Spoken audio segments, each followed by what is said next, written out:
My dear learners, मैं Kiran Pal Rana my geography channel geography the galaxy में आपको हार्दिक स्वागत करता हूं। जैसे कि हम 11th क्लास का chapter solar radiation heat balance and temperature कर रहे हैं। तो इसमें ये हमारी थर्ड वीडियो है। तो इसमें देखिए, आज हम करेंगे heating and cooling of atmosphere कि एटमॉस्फेयर की हीटिंग और कूलिंग के क्या प्रोसेस हैं, कौन कौन से माध्यमों से हमारी एटमॉस्फेयर की हीटिंग और कूलिंग होती है।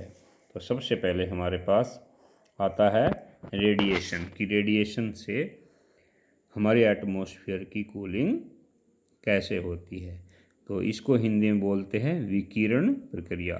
तो ये देखिए, वायुमंडल के या अन्य किसी भी वस्तु को गर्म करने का यह एक ऐसा माध्यम है, एक ऐसा तरीका है जिसमें ऊर्जा बिना किसी माध्यम के बल्कि खाली एम्प्टी स्पेस में एक स्थान से दूसरे स्थान पर ट्रैवल करती है। इसमें बिना एम्प्टी स्पेस में भी ऊर्जा का एक वस्तु से दूसरी वस्तु में या एक जगह से दूसरी जगह में स्थानांतरण हो सकता है। जैसे कि जो सूर्य की किरणें हैं लघु तरंगों के रूप में पृथ्वी पर पहुंचती हैं, स्पेस में से सीधे पृथ्वी पर पहुंच जाती हैं। खाली स्पेस में से पृथ्वी को सूर्य तक प्राप्त होता है। ऐसे ही सीधे पृथ्वी पर आती हैं तो वायुमंडल इसको एब्जॉर्ब नहीं कर पाता, तो वायुमंडल इतना ज़्यादा गर्म नहीं होता। लेकिन जब पृथ्वी टेरेस्ट्रियल रेडिएशन के रूप में, पार्थिव विकिरण के रूप में, अर्थात जब पृथ्वी ग्रहण की हुई ऊर्जा को दीर्घ तरंगों के रूप में छोड़ती है, तो उससे को हमारा वायुमंडल एब्जॉर्ब अधिक से अधिक मात्रा में करता है, जिसकी वजह से हमारा वायुमंडल गर्म होता है। उसके बाद हमारा नेक्स्ट इसमें मैकेनिज्म आता है कंडक्शन। देखिए, जो कंडक्शन है इसमें मॉलिक्यूलर एक्टिविटी मेन होती है कि जो एक ऑब्जेक्ट से दूसरे ऑब्जेक्ट में ऊर्जा का स्थानांतरण होता है, और वह ऊर्जा का स्थानांतरण तब तक नहीं होता जब तक एक वस्तु दूसरे वस्तु के संपर्क में नहीं आती। जैसे ही एक वस्तु दूसरे वस्तु के संपर्क में आती है तो एक ऑब्जेक्ट के जो मॉलिक्यूल्स हैं, जो अणु हैं, वो दूसरे ऑब्जेक्ट में ट्रांसफ़र होना शुरू हो जाते हैं। अर्थात यदि एक ऑब्जेक्ट, कोई भी वस्तु, लोहे की छड़ है, वह बहुत ज़्यादा गर्म है और दूसरी उसकी अपेक्षा कम गर्म है या ठंडी है, तो गर्म छड़ के या गर्म लोहे की राड के जो मॉलिक्यूल्स हैं वो ठंडी राड के में ट्रांसफ़र होना शुरू हो जाएंगे। उनके साथ साथ जो है ऊर्जा स्थानांतरित होना शुरू हो जाएगी। उसके बाद हमारा तीसरा आता है कन्वेक्शन, जिसको हम संवहन भी कहते हैं। तो वायुमंडल को गर्म करने का यह एक ऐसा माध्यम है जिसमें कोई भी बॉडी, कोई मास या कोई सबस्टांस अपने स्थान से डिस्प्लेस होता है, किसी दूसरे स्थान पर जाता है। उसके साथ साथ जैसे कि हम मास में एक वायु की यूनिट भी ले सकते हैं, जैसे कि कोई वायु की यूनिट है या गैस की यूनिट है, तो वह एक स्थान से दूसरे स्थान पर गर्म होकर जाती है, तो उसके साथ साथ ऊर्जा का भी स्थानांतरण होता है।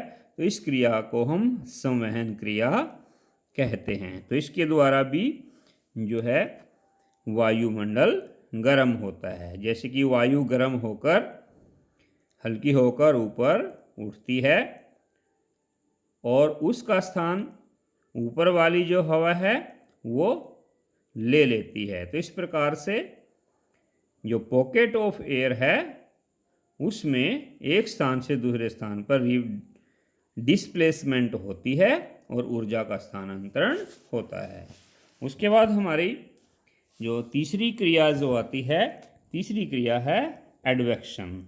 तो जो एडवेक्शन क्रिया है, इसके द्वारा भी वायुमंडल का गर्म होना या ठंडा होना निश्चित होता है, क्योंकि यह इसको हिंदी में बोलते हैं अभिवहन क्रिया। तो इस अभिवहन क्रिया में ऊर्जा का क्षैतिज रूप से स्थानांतरण होता है, कि जैसे कि ठंडे क्षेत्र से बर्फीले क्षेत्र से ठंडी हवा जब गर्म क्षेत्र में आती है तो वहाँ के तापमान को गिरा देती है। ऐसे ही जो ओशन करंट्स हैं, गर्म क्षेत्रों से आकर ठंडे क्षेत्रों को गर्म कर देती हैं। तो इस क्रिया को हम अभिवहन क्रिया कहते हैं। उसके बाद हमारा, जैसे कि हमने पहले भी कई बार डिस्कस किया है, टेरेस्ट्रियल रेडिएशन। तो देखिए, सूर्य से पृथ्वी को जो सूर्यताप प्राप्त होता है, जो इंसोलेशन प्राप्त होता है, देखिए यहाँ पर ये इंसोलेशन जो सूर्यताप प्राप्त होता है वह लघु तरंगों के रूप में प्राप्त होता है। उसकी बहुत अधिक तीव्र गति होती है, वायुमंडल उसको एब्जॉर्ब नहीं कर पाती, उनको लघु तरंगे इसलिए बोलते हैं, उनकी बहुत तीव्र गति होती है। तो वो सीधे पृथ्वी पर आ जाते हैं, वायुमंडल उनको एब्जॉर्ब नहीं करता, लेकिन पृथ्वी ऊर्जा ग्रहण करती है और लॉन्ग वेव रेडिएशन के रूप में, दीर्घ तरंगों के रूप में, जिसको पार्थिव विकिरण भी कहते हैं, टेरेस्ट्रियल रेडिएशन भी कहते हैं, तो पार्थिव विकिरण के रूप में लंबी तरंगों के रूप में ऊर्जा छोड़ती है, धीरे धीरे उसकी स्पीड कम होती है। तो इसलिए इसका अधिकतर भाग वायुमंडल के द्वारा अवशोषित कर लिया जाता है, विशेषकर जो ग्रीन हाउस गैसेज हैं उनके द्वारा एब्जॉर्ब कर लिया जाता है, जिसकी वजह से वायुमंडल का तापमान बढ़ना शुरू हो जाता है।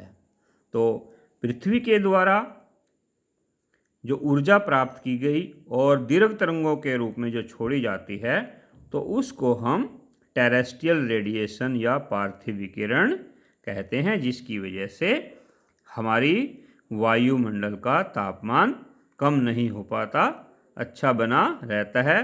तो इस प्रकार से इन क्रियाओं के द्वारा जो हमारी अर्थ का तापमान है वह संतुलन में रहता है। तो माय डियर लर्नर्स, यदि आपको मेरा लेक्चर अच्छा लगा तो सब्सक्राइब अवश्य कर लें, ताकि आपको आगे आने वाली वैल्यूएबल वीडियो का नोटिफिकेशन मिलता रहे। लाइक करें, सब्सक्राइब करें, शेयर करें, फ्रेंड्स को भी इसका लाभ उठाने के लिए बोले। Thank you.